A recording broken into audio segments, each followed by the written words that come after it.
Você viu o Jones macetando o Brasil 247? Vi sim. E vi que aparentemente ele foi cancelado. Ele, pelo menos, ele é o rei da fofoca pela metade, né? Ele falou que ele tinha sido cancelado. Vamos ver se tem mais atualizações. Aí o perfil do Menino Jones.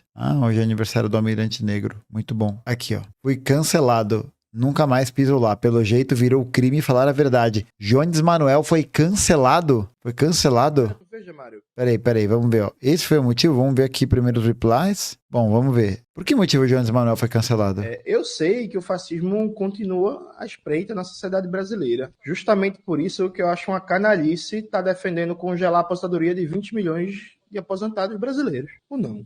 Ou a gente vai chegar... Dói, hein? Por exemplo, minha família mora no interior do Capão Santo Agostinho. Aí eu vou chegar lá no engenho de cana-de-açúcar que mora minha família e vou dizer assim, o governo que vocês votaram, que eu fiz campanha para vocês votar, vai congelar a aposentadoria de vocês. A partir de agora só tem reposição de valor pela inflação. Não vai ter aumento real nunca mais. Mas fica calado que é para combater o fascismo. É isso mesmo, Mário? Sim. Ou então a gente vai chegar, o SUS caindo aos pedaços, em vários aspectos, com responsabilidades, evidentemente, também dos governos estaduais, né? Mas assim, com várias dificuldades, com perdas orçamentárias gigantescas desde 2015, a gente vai chegar e vai atacar o piso constitucional da saúde e da educação, vai tirar 500 bilhões de reais da saúde e da educação. Absurdo, aí quando tiver véio. alguém no Hospital da Restauração, que é a maior emergência do Norte e Nordeste, morrendo, uma maca, esperando no hospital, a gente vai dizer assim, cortou bilhões da educação, que é do combate ao fascismo. Aí a pessoa que tiver com a perna estrupiada, porque estava dirigindo uma moto, entregando comida, foi atropelado, tá na maca de um hospital, não tem médico, tem que dizer a ela, espera aí, não tem médico não, o hospital tá lotado, não tem leito, tá caindo aos pedaços,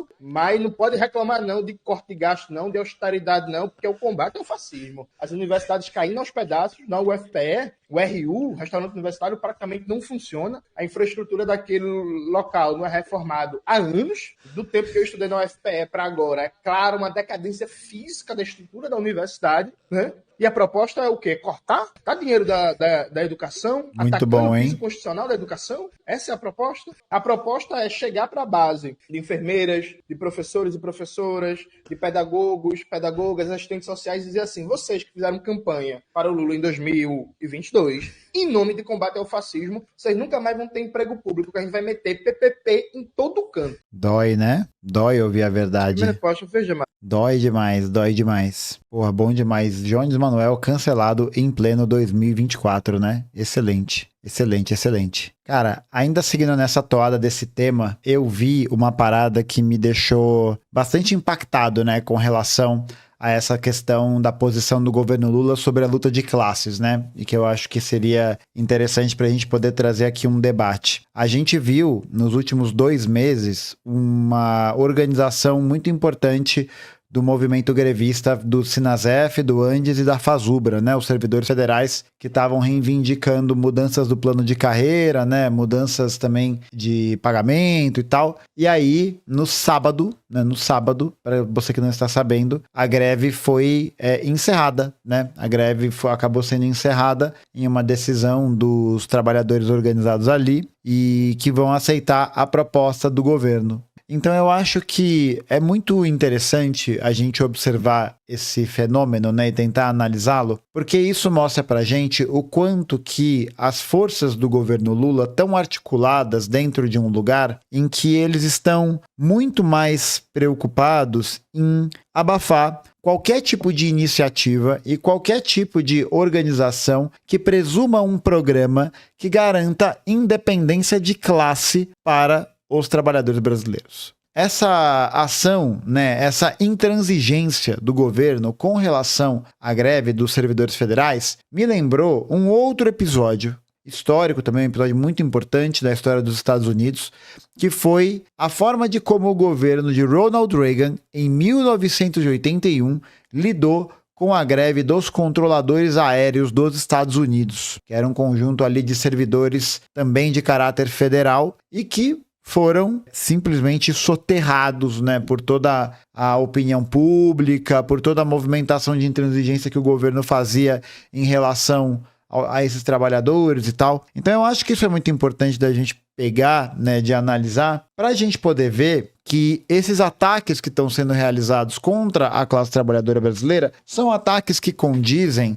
justamente com essa intransigência com relação a essa formação de uma independência de classe que o governo atual tem. Então, tipo, é muito baseado em um programa, né? É baseado em um programa que dá continuidade às políticas de caráter neoliberal, de austeridade e tal, e que, na verdade, beneficiam o grande capital. Pô, a gente viu ali, por exemplo, a questão das blusinhas da Shein, né? A gente viu ali, não, porque precisa taxar, porque vai melhorar a indústria nacional e blá, blá, blá. Aí chega a senhora Magazine Luiza e anuncia num comunicado de mercado que havia firmado uma parceria com a AliExpress para poder vender os produtos no mesmo marketplace. Ou seja, quem se fudeu foi o pequeno lojista. Quem se fudeu foi você aí que compra a blusinha da Shein. Se fudeu, né? Se fudeu. Por quê? Porque vai ter que agora pagar imposto lá sobre $50, nem sei quanto que é lá. Mas então, eu acho que fica cada vez mais sintomático, né?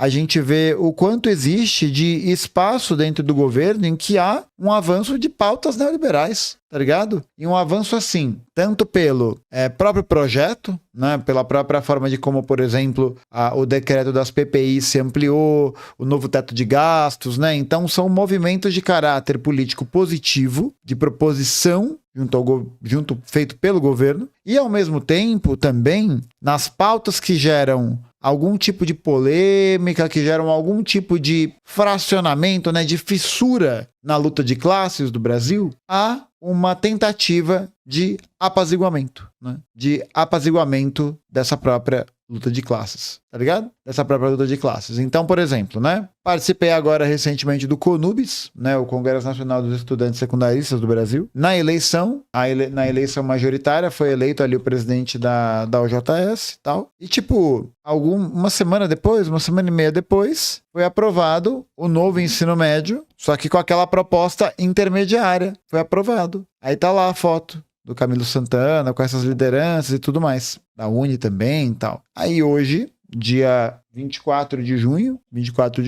saiu uma notícia no UOL dizendo que o governo do estado de São Paulo, o governo Tarcísio, criou lá uma deliberação para que policiais da reserva da Polícia Militar possam dar aula de política e ética nas escolas cívico-militares do estado de São Paulo. Tá ligado? Ou seja, o que a gente tem nesse contexto é o quê? Um avanço do projeto de militarização e o silêncio do ministro da Educação. E o silêncio do Camilo Santana, que não fez nenhum pronunciamento sobre isso. Nenhum. Então é isso, né? É o avanço da perspectiva da escola, da política da escola sem partido. Vocês lembram disso, do Escola Sem Partido? Escola Sem Partido, o programa, né, que visava retirar a ideologia das escolas. Sempre foi o programa Escola com Partido, né? É que antes eles tentavam dar uma muqueada, agora virou o programa Escola com Partido Oficial, né? O partido fardado. E aí você não vê nenhuma movimentação. Então, eu acho que acaba ficando meio foda a gente observar esse processo de tensionamento e, ao mesmo tempo, um combate para que se crie condições para pensar um programa de independência, com independência para a classe trabalhadora brasileira. Porque eu acho que essa é uma questão fundamental. A gente tá vendo que a burguesia tá avançando em todos os aspectos, tá ligado? O próprio PL 1904 do aborto, ele é um claro sinal de uma aceleração reacionária por parte das forças da burguesia brasileira. E isso assim, né? Isso em um momento em que a gente está vendo esse tensionamento crescer. Mas, ao mesmo tempo, a gente está vendo, de maneira geral, uma grande dificuldade de mobilização. Porque essa tendência, né? Essa tendência está jogando o movimento na letargia, tá ligado? Fala, Gaiofato, você acha que o governo Lula está alinhado com os meca-animais? Pô, só tem palhaço nesse lugar. De início eu achei que não, porém após as últimas pautas neoliberais acredito que esteja mais alinhado a eles do que ao Bob. Será? É que os mecanimais representam alguma grande empresa de construção que terceiriza sua mão de obra? É uma pergunta importante. Uma pergunta bem importante. Não, vitória simbólica já foi também. Já gastou todas as cartinhas do Yu-Gi-Oh! Da vitória simbólica, já foi tudo. Ah, entendi. Então os mecanimais fazem parte de uma grande empresa com vários funcionários. Entendi. Será que os mecanimais vão participar de algum tipo de leilão do BNDES? Será? Descubra nos próximos capítulos, hein? Essas proposições só expõem como a educação ainda é vista como uma política assistencialista e não como uma ferramenta emancipatória. É assim, eu acho que a educação é muito voltada para um pensamento de formação de sujeitos de mercado, de sujeitos que possam ser valorizados do mercado de trabalho, que é a própria lógica de mercantilização da educação, né, de avanço do capital sobre a educação e que acaba produzindo esse tipo de fenômeno. E, ao mesmo tempo, o beneficiamento de grandes conglomerados, de grandes empresas, como a gente viu nos últimos anos. Acho que fica muito evidente, né, quando a gente pega para observar o quanto essas políticas têm sido consistentes, né, e têm sido, sobretudo, políticas presentes na forma de como o governo Lula está gestando, né, o Estado brasileiro, tá ligado? Eu acho que isso é importante de observar. E importante observar também, né, que essa falta de movimento que existe dentro do movimento geral, ela é um grande problema, né? Porque ela coloca a gente em uma situação de desarme frente à classe dominante, tá ligado? Ela coloca a gente numa situação em que a gente fica sempre nesse plano da reação. A gente sempre reage às ações, a gente quase nunca age, a gente quase nunca tá ali construindo uma movimentação muito grande, né? Tem sempre essas dificuldades, mas acho que também por isso que é fundamental e super urgente a gente entender que a gente precisa mobilizar essas questões que a gente tem denunciado, tem entendido, tem aprendido, e transformá-las em um elemento de mobilização dentro das pautas que a sociedade está colocando, tá ligado? Então colar nos atos, colar nas reuniões, colar nas organizações, para que se possa construir uma alternativa em relação a isso, tá ligado? Eu acho que isso é uma tarefa fundamental, assim. Fundamental, né? A gente está articulado e organizado politicamente para poder construir esses caminhos de uma hegemonia proletária, né? De uma hegemonia que possa ajudar a gente a realmente ter consistência, né? Porque é isso, né? Na luta de classe, gente, o jogo tá aí, né? O jogo tá aí. E a gente tá vendo como as pessoas estão escolhendo seus lados. Fica aí a questão. Vai escolher qual lado, né? De como que a gente vai passar a organizar esse processo, né?